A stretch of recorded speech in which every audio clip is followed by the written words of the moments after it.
It is December 1065. Tranquil England, preparing to celebrate the birth of Christ, was unaware it would soon also witness the death of its king. Edward, the Confessor, lay dying. For 2 weeks they feasted, unaware of the storm creeping across the sea. In 1 year, foreigners would begin invading the land, deposing the lords, replacing the language, and altering the very English geography. But let's freeze frame this image for a moment. Let's pause everything before this storm arrives, before William and his Norman Conquest transformed the Anglo-Saxons into the English. I am Professor, Dark Academia. This is Life in 1066.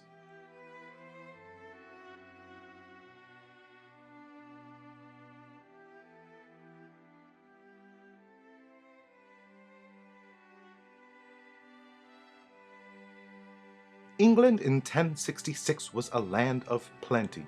Old men with manes and whiskers, silvered by time, recounted tales of the marauding Northmen that once ravaged their homeland, sacking their monasteries and placing their own bloodthirsty warlords on English thrones. Yet for 2 generations the Anglo-Saxon world had enjoyed an idyllic peace, a pax Anglia, a respite from the turmoil of the past. This tranquility had nurtured prosperity, allowing taxation to dwindle to a mere trickle compared to the errors of war chests and Danelaw. The people of England, basking in this newfound prosperity, had a chance to live lives of greater comfort and abundance than their forebears. The land, once scarred by the ravages of war, was now lush and verdant. Crops swayed in the gentle breeze, their full heads heavy with promise. Harvests were plentiful, ensuring the bellies of children would remain full and their spirits high. It was a time of contentment, a golden age in which the English people could look to the future with hope and optimism. To the modern English person accustomed to the bustling metropolis of London and Manchester, or the urban sprawl that riddles the landscape, the scale of life in pre-Norman England is astonishingly adorable. The pop density was a fraction of what it is today, with one person for every 50 to 60 or so inhabitants of modern England. Villages and settlements were scattered sparsely across the landscape, often separated by vast tracts of wild forest and barren countryside. London, the largest city in the realm, boasted a population of between 12 and 15,000 residents, a modest number by today's standards, but it was an exceptional concentrate of people back then. York, the second largest city, lagged behind with perhaps 8,000 inhabitants. These inhabitants were by far the exception to the rule. 19 out of every 20 Anglo-Saxons identified as villagers. Their lives were deeply intertwined with the rhythms of the land, revolving around farming, herding, and the nurturing of close-knit communities. Government, by any modern standard, was virtually non-existent at the local level. Villages were largely self-sufficient and governed by local customs and traditions, with the golden rule and the honor system held high in respect. Peashall, our fictional little village here, is nestled amidst the rolling hills of Shropshire along the Welsh marches and sheltered by a vast ancient forest. Though we've traveled back 1,000 years, Peashall is already ancient, having witnessed centuries of human activity, with 200 to 300 acres of the surrounding woodland cleared over several generations. Nobody is in a rush to make a fortune. The goal is to use resources as necessary, only slowly chipping away at nature's provisions. Within this verdant enclave, a diverse community of individuals live and work. There are 16 households in total, each headed by a male patriarch. 6 of these families are cottagers, occupying the smallest and least desirable dwellings. 9 households are led by villeins, the backbone of the village's labor force. And presiding over them all is the Thane, the lord of the manor, a man of considerable wealth and influence. Let us call him Ethelric, a name that echoes the Anglo-Saxon traditions of the time. The backbone of English society in the 11th century was formed by these humble villeins. Don't let this word fool you. These are not the villains thwarting the plans of superheroes and Disney princesses. They weren't evil, they were just mid-evil.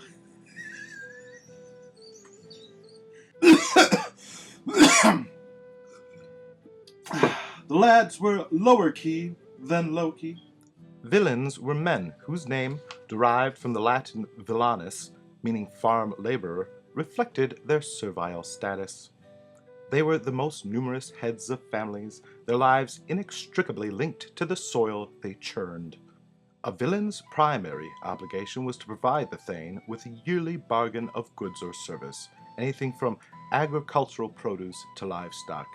In addition, they were expected to repay any loans or debts incurred, such as borrowed oxen or sheep. England in 1066 was a vast and isolated land.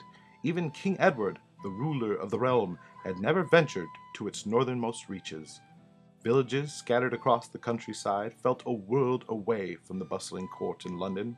News traveled slowly, carried by weary peddlers, whispered by landlords, or spread through the grapevine of village gossip. Monks, diligently chronicling events in their monasteries, were the historians of the age, scribbling passages unintelligible to the average English person, for whom literacy rates were, 1, 2.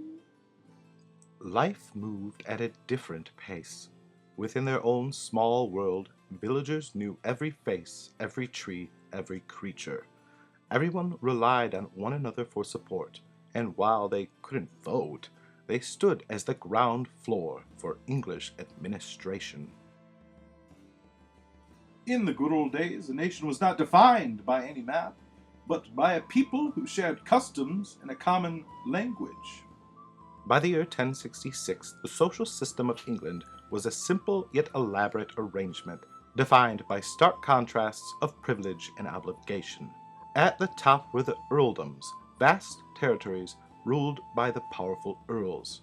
These earldoms were further subdivided into shires, overseen by shire reeves, aka sheriffs, such as the Sheriff of Nottingham, and then into hundreds, administrative districts that ideally encompassed 100 hides of land, a unit of measurement used to assess taxable property. While the king and his court stood at the forefront of national politics, their power derived from the Witan. The Witan were the most distinguished men in the kingdom. When they met together, they convened the Witanage-mat. It might be in the hall of an earl's manor, humble by our standards but grand in its day. The air thick with aromas of wood fire, roasting meats, and spilled mead. Around a long oak table gathered earls with fierce mustaches bristling, bishops in flowing robes, and wise old thanes hunched over. They debated laws, planned wars, and held the fate of Saxon England in their hands. Before the Normans concreted absolute primogeniture, the Witan's word sealed the throne, not any birthright. A glimpse of democracy, albeit by privileged medieval standards, emerged as they elected Harold Godwinson to replace the dead confessor, a decision that doomed the son of Godwin and forever altered English destiny. The concept of church and state separation was not yet even a whispered myth in these times. While the shires were glued tight by the land-rich earls, it was the bishops who greatly influenced local politics, law, and order. Bishops, as both spiritual leaders and major landowners, exerted significant influence on local politics, law, and order within their dioceses. The medieval Catholic Church was essentially the United Nations of 11th century Europe. Church relations was synonymous with international relations. These men of power tarried where power was needed. While the thane interacted regularly with lowly villeins, in a tiny village such as Peashall, a man might live his entire life without ever setting eyes on an earl. The villagers of Peashall looked forward to time for church. It was the closest thing to a cinema they knew. Their meek faith provided a sturdy basement for their society, and their church was likewise simple. These were not yet the days of grand cathedrals with stained glass windows. The medievals gathered as communities in simple stone buildings. Some resembled modern churches with naves, transepts, and chancels, many of which were left by the Romans. Others weren't more than glorified stone barns. Smaller villages might only have a timber structure or even somebody's home. Though plagued by drought, famine, and no surprise, plague, their humble religion offered solace. Feasts were abundant. They had all their saints' days as handed by the church, as well as the old pagan holidays were given a Christian gloss, such as Christmas, Easter, and May Day with its festive maypole. They brewed vast quantity of ale and drink accordingly, and it was rarely frowned upon. Illness and death may have been right around the corner, but life was here and now, and lived.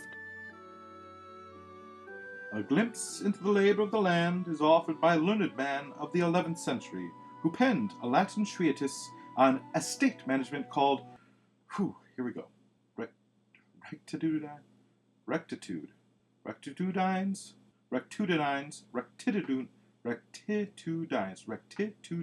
A glimpse into the labor of the land is offered by a learned man of the 11th century, who penned a Latin treatise on estate management called Rectitudines Singularum Personarum. Peashall, like much of England, was a patchwork of small fields, each a verdant square hemmed in by hedges and copses of trees.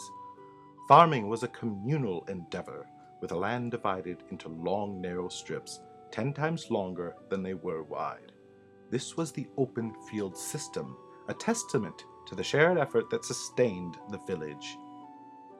According to the Domesday Book, a comprehensive survey of England conducted in 1086, villeins were often granted cottages and up to 5 acres of land by their thanes. These modest holdings provided them with a degree of independence and security. In return for these benefits, villeins were required to work for their lord for 1 to 3 days each week, with additional labor demanded during harvest time. While slavery did exist, it was typically reserved as a punishment, a harsh alternative to prolonged imprisonment. You could not be born into it. Staple crops included wheat, rye, oats, and barley. More exotic vegetables, such as cabbage, leeks, onion, and turnip, were common to the area ever since the Romans introduced them to the British Isles. The most common fruits grown were apples and pears, with cherries available, though less common. The Romans also introduced walnuts and grapes, as well as game animals such as rabbit and pheasant. Peashall could have boasted orchards bursting with apples perfect for cider, but perhaps too cold for many crops beyond oats and barley. Sugar had not yet been discovered by any Englishman, and the most popular sweetener available was honey. Anything resembling a tomato or potato would not be known for more than 400 years. What's taters, precious? What's taters, eh? 8 centuries before the Football League's formation, medieval England already knew football, though likely a far cry from the modern game. Kicking and probably some throwing were involved, but the rules and style remain largely a mystery. Early cricket, too, existed in some form, with evidence of swinging bats and small balls. Indoor recreation included draughts, checkers, and to the more clever medievals, chess. To them, the bishops and knights weren't merely pieces on a board, they were reflections of contemporary society. Hunting and fishing, both sport and necessity, provided sustenance. Though the rivers, streams, and lakes were heavily polluted with sewage, they were teeming with fish, and the average Peashall villager knew not the risks. While hare and pheasant were popular game, deer hunting was a capital crime. Venison belonged solely to the king. From dawn till dusk, the villagers of Peashall lived a life dictated by the land and the changing seasons. Days were filled with the back-breaking labor of the fields, tending crops and livestock, the rhythms marked by the rising and setting sun. Yet amidst the toil, time was found for leisure. Evenings brought respite, perhaps shared stories around a fire, or the simple pleasure of a shared meal. Life in Peashall was a mosaic of labor, community, and the small joys that punctuated the daily grind. But this familiar world, with its ancient customs and traditions, was about to face a challenge unlike any it had ever known. For my source, I use David Haworth's 1066, The Year of the Conquest, published in 1978. But of course, he wasn't present for that year, 1066, 1978. Stay with me, stay focused. So drew from 20 contemporary sources written between 1050 and 1245, including the previously mentioned Rectitudines, the Anglo-Saxon Chronicle, and the Domesday Book. That's the final take. But Haworth's warm storytelling reads much better than these three archaic carpet remnants. So I went ahead and cut out the middleman. And so we leave Peashall in the autumn of 1066, a microcosm of English culture in an ancient time ready to be transformed and transfixed completely by marauding Northmen from the south. Its villagers, bound by tradition and the rhythms of the land, lived in a world of plenty, yet also one of limited horizons. Their lives, centered around the church, the thane, and the daily grind of agricultural labor, were a testament to the enduring power of community and the cyclical nature of existence. They knew not that the peace they enjoyed, this Pax Anglia, was about to be shattered. The storm clouds were gathering across the channel, carrying with them not just a new king, but a new era and way of life.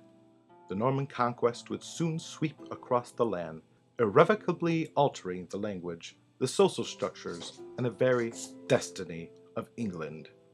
The world of Peashall, with its familiar faces and ancient customs, would be transformed, becoming a part of the rich tapestry of English history, a reminder of the Anglo-Saxon world that once was, and the world that was about to be.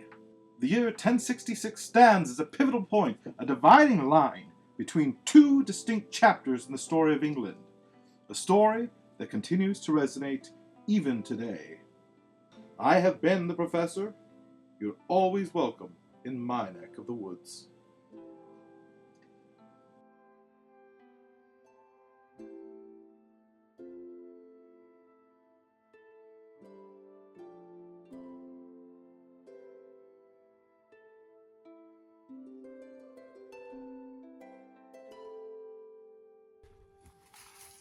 I nailed it, you little girls.